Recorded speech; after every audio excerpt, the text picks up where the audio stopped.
Perth Fellowship, and I bring greetings from there. We had Pastor Kevin and Leslie here last week, I think, or the week before. He's my pastor, Leslie's my friend. And I heard the word about 33 years ago, and at that time I had 3 children, and they were becoming, they were 8, 10, and 14, 12 and 10, and they were getting to come to be teenagers, and I could see in the world, drinking, smoking, drug taking, nightclubs, all that sort of stuff. And I didn't want my children involved in anything like that. So I thought, well, I hadn't been to church. I was brought up Church of England, and I hadn't been to church since I got married, because Sundays was, sleeping because it's busy through the week.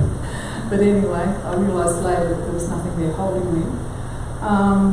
So anyway, I said to my children, my husband wasn't interested, but I said I want to take the kids to church and sort of meet a nicer group of people. And I said to the children, I'm not going to force you to come, but I would like you to come to the meeting at the Church of England and, see how we go. So we went every Sunday for a month, and after a month, my children said to me, Mum, we are so bored. And I went, you know what, I am too. So I thought, right, I don't know where you are, Lord. There's so many churches in the world, and I know there's a right one, but how do you find it? I don't know. So I'll be a Christian as much as I can be at home. So it was about 12 months later, and I was getting carpet laid in my house, and the people who came to lay my carpet happened to be from the Revival Fellowship, husband and wife team. And while the husband was laying the carpet, the wife was witnessing to me for about 3 hours. And I don't really know what she said, but what came out of it was, what, if God came back, I'm not right. And that was sort of overwhelming to me. And then I thought, she's probably from some different church. And I said, what Bible do you go by? And she said, King James. And I thought, oh my gosh, that's my Bible. And when it said to receive the Holy Spirit and speak in tongues, and I thought, that's weird. That's really weird. So I don't want to get involved in, eerie things. And when she opened the scriptures up in my Bible, I could see it, and I thought, oh my gosh, if God came back today, I'm not right. So within the week, I got baptised and Spirit-filled, had a wonderful infilling. I just cried. I just felt so close to the Lord. And 6 weeks later, my 3 children came along, and then I prayed to the Lord, I want my husband in as well. Well, I was going to be tested, which I didn't realise. I thought he would just come in, because I came home the day I received the Holy Spirit, and the way I described it was, I was so happy. If I didn't have skin around me, I'd just burst. And so I came home and told him. He was watering the lawn out the front, and I said, I've received the Holy Spirit, I speak in tongues. He went, oh, okay. And I thought, he doesn't understand. So anyway, I left it up to the Lord to work on him.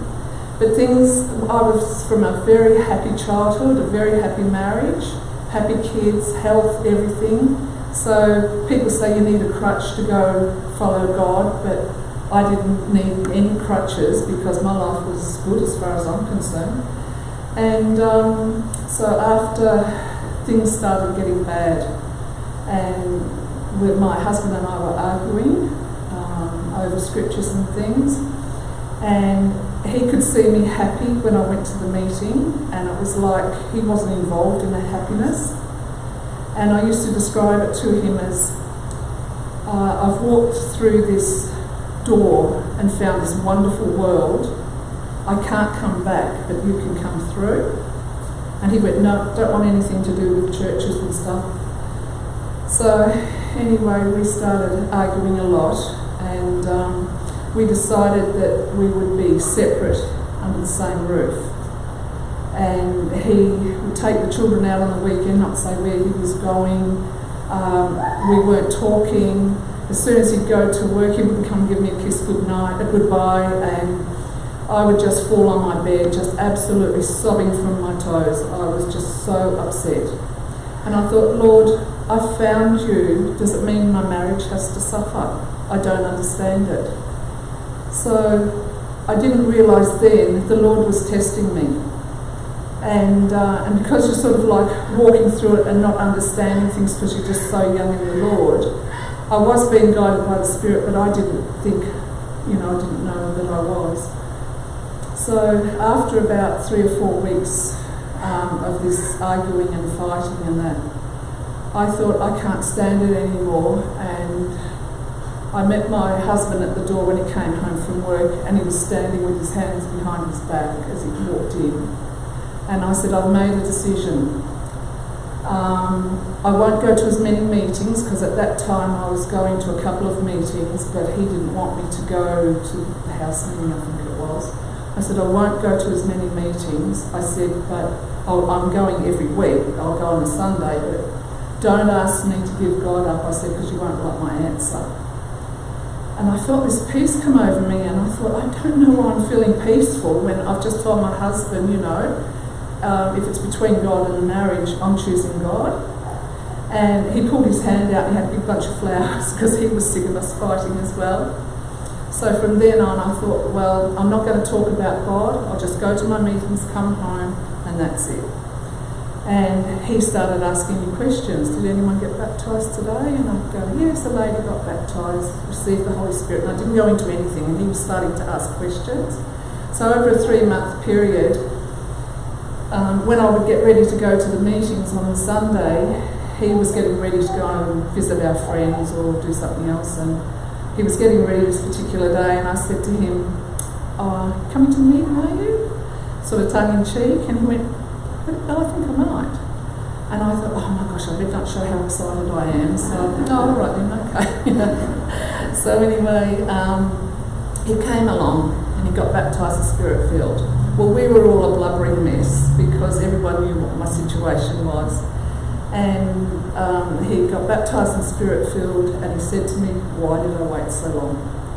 So from then on, he witnessed to everything that moved. He was known for bringing so many people to the Lord. And he used to walk around with this plastic bag full of pamphlets on, German, Italian, everything. So whoever he witnessed to, if he couldn't understand, he could bring and give it to them so they could understand. And he brought so many people to the Lord. And they made a special ministry for him called the Evangelical Leader, and he used to organise all the outreaches and everything, and it was just wonderful. It was very buzzy at that time. So we went on like that for about 19 years, and then my husband ended up passing away, going to sleep in the Lord, which was very traumatic for our family, and we all reacted in different ways. One daughter said, well, what's the use of praying? God does what he wants to do anyway. But she's seen healings in her life as well. Another child didn't want to pray for a year, and so they had to work their own thoughts with the Lord. But they're still all walking on. And I ran into a person who had fallen away about 6 months after Graham had gone to sleep. And I was in a hardware shop, and he ran up to me and he said, oh, Cheri, are you still going to that church? He said, after losing Graham. And I went, of course I'm going to that church, there's no other life. And he went, oh, lots of people fall away. And I went, no. I said, I've never been angry at the Lord. I don't understand, some of the things he does, but I just know I love him so much, and I'm just going to walk on till he comes back. Praise the Lord.